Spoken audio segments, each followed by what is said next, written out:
அண்மைச் செய்தி.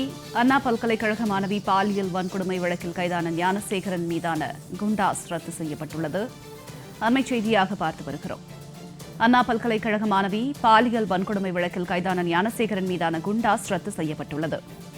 ஞானசேகரன் மீதான குண்டர் சட்டத்தை ரத்து செய்து சென்னை உயர்நீதிமன்றம் உத்தரவு பிறப்பித்துள்ளது. அண்மை தகவலாக பார்த்து வருகிறோம்.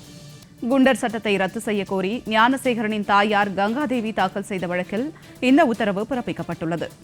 குண்டர் சட்டத்தை ரத்து செய்ய கோரி ஞானசேகரனின் தாயார் கங்காதேவி தாக்கல் செய்த வழக்கில் இந்த உத்தரவு பிறப்பிக்கப்பட்டுள்ளது. அண்மை தகவலாக பார்த்து வருகிறோம். விவரங்களோடு இணைகிறார் எமது செய்தியாளர் சுந்தரம். வணக்கம் சுந்தரம், இது குறித்த விரிவான தகவல். வணக்கம் ஜனனி.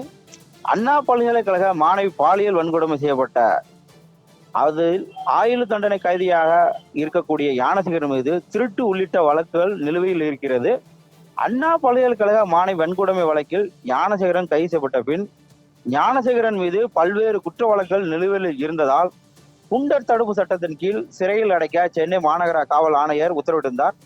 சென்னை மாநகர காவல் ஆணையரின் இந்த உத்தரவை ரத்து செய்ய கோரி ஞானசேகரின் தாயார் கங்காதேவி சென்னை உயர்நீதிமன்றத்தில் ஒரு மனுவை தாக்கல் செய்திருந்தார்.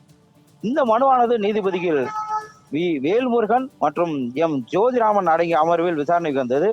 அப்போது ஆஜரான அரசு தரப்பு வழக்கறிஞர் அண்ணா பல்கலைக்கழக மாணவ பாலியல் வன்கொடுமை வழக்கில் அடிப்படையாக வந்த ஞானசேகரன் குண்டர் சட்டத்தில் அடைக்கப்பட்டதாகவும் அந்த வழக்கில் அவருக்கு 30 ஆண்டுகளுக்கு தண்டனை குறைப்பில்லாத ஆயுள் தண்டனை வழங்கப்பட்டுள்ளதாக கூறினார். மேலும் ஞானசேகரனுக்கு எதிராக திருட்டு உள்ளிட்ட 29 வழக்குகள் நிலுவையில் உள்ளதாகவும் அவர் தெரிவித்தார்.